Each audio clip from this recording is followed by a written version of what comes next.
So, ladies and gentlemen, this morning, 1 hour ago, Raila Odinga's just given a profound message to Kenya or to Kenyans, ambayo it's in a text. It's a written document by his team, and on his X account, post pale. And this is what it reads: to the young, resilient generation of our nation, I would like to address you this morning. I agree that justice must come before any talks. Towards this end, I stand with you that there must be, number one, compensation of every victim of police brutality.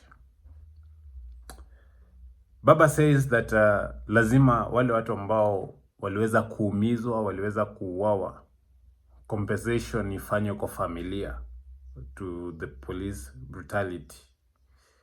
Dismissal of all protest related cases, that anyone mwenye alishikwa akapelekwa kotini about issues za maandamano has to be released. The case has to be released from court, yani waachilie kila kitu, that the cases ambazo ziko za watu ambao walishikwa kotini. Release of abducted and those in jail, that those people who were abducted unlawfully and those who were jailed unlawfully should be released. Wale wenye walishikwa wakapelekwa kotini, wakakosa cash bail ya kulipa so that they can be dismissed, waachiliwe. And of course, resolution of outstanding healthcare workers welfare and education JSS teachers grievances. Vitu zingine zenye tunapigania ni lazima tu zifanywe ndio tuongee. So all these things that Baba is mentioning are among the things zenye people really want to see. If the government has a goodwill of Kenyans, if they want us to talk, if they want us to have a dialogue, they should do all these things. Leveraging of our public healthcare insurance back to NHIF and discar SHIF. Very true. People are not getting treated because NHIF says it's not, SHIF is not functional. And from what I know is that this thing is costing those people that, yani eti wewe ni mgonjwa, umekuwa ukilipa NHIF, the only thing NHIF can cater for is just a bed. Nothing else. That NHIF ina cater for only a bed. Na wewe umekuwa ukingangana ukilipa hiyo NHIF, umekuwa ukingangana ukifanya nini? Hiyo pesa inaendanga wapi? That's the big question people by they have been asking themselves. And even the hospitals are declining patients with NHIF cards. That the money, that they don't get the money in time, number one. Other hospitals have not even gotten the money for even more than 6 months. And patients are still streaming to the hospitals. And now you ask yourself, where does this money go to? What does Ruto do with this money? Because people are paying NHIF every now and then. And now people have gotten into a point that they're just taking an optional route of getting different insurance companies to be able to take care of themselves. Because people don't anymore believe in SHIF. They don't believe in NHIF, which was back then.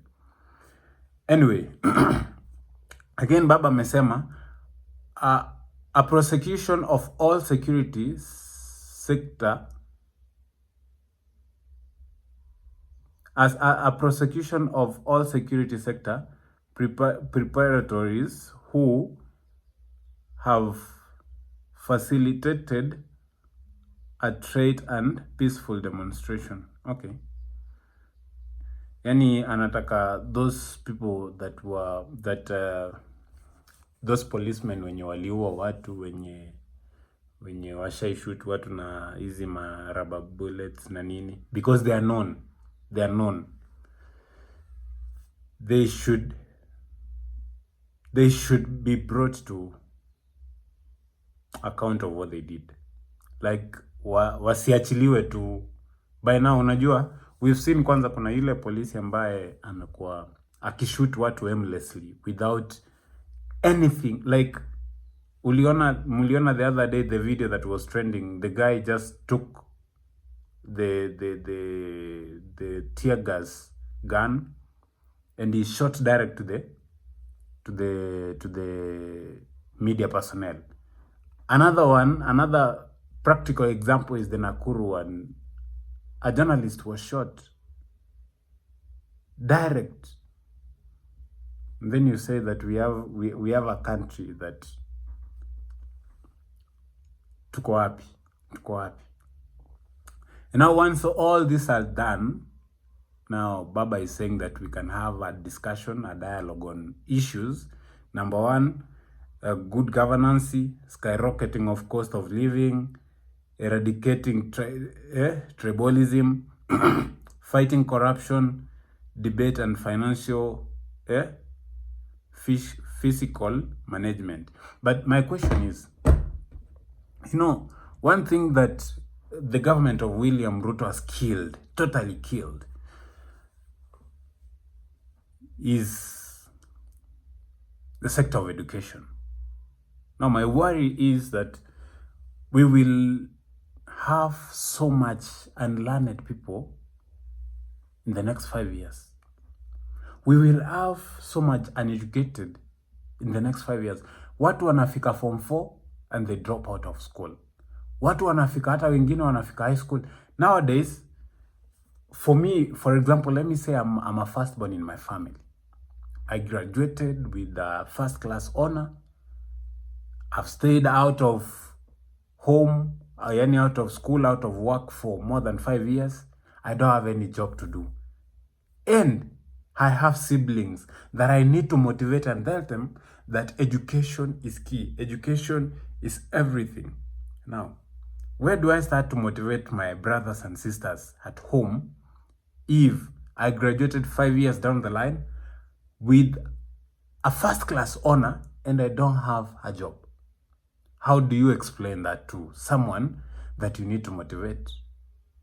Young people are dropping out of schools because they know even if they study, there's no place for them to have a job. Most of these young people don't care even about education anymore. I had a parent complain about, how their kids nowadays don't even study. And when you ask them and when you force them, they tell you, sasa ninasoma, but kazi itatoka wapi?